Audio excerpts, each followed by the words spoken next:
আজ তো বৃহস্পতিবার, তাই চান করে আসার পর ভাবলাম আজ একটু শাড়ি পরি। এমনিতে আমি প্রত্যেক বৃহস্পতিবার করেই শাড়ি পরেই পুজো করি। তো দেখো শাড়ি পরে সিঁদুর টিঁদুর পরে তারপর চলে গেলাম পুজো দিতে। প্রথমে গিয়ে ঠাকুরের কাছে আগে ভালো করে মুছে পরিষ্কার করে নিলাম, তারপর ঠাকুরের থালা বাসনগুলো ধুয়ে নিয়ে চলে এলাম।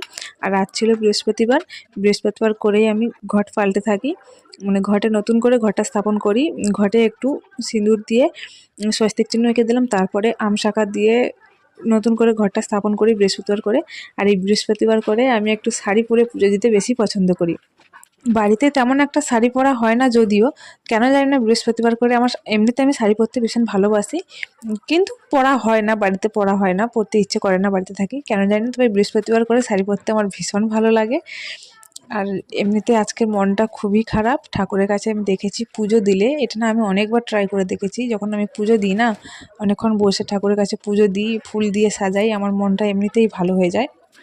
আর সত্যি কথা বলতে ঠাকুরের কাছে বসে ফুল দিয়ে সাজিয়ে পুজো করতে না আমার ভীষণ ভীষণ ভালো লাগে। কোথার থেকে জানি না একটা পজিটিভ এনার্জি আসে, পুজো করলে মনটা একটু হলেও না শান্ত হয়। তোমাদের যাদের মন খারাপ থাকে না, একটু ভক্তি ভরে ঠাকুরের কাছে পুজো করে দেখো, সত্যি মনটা একটু হলেও শান্ত হয়।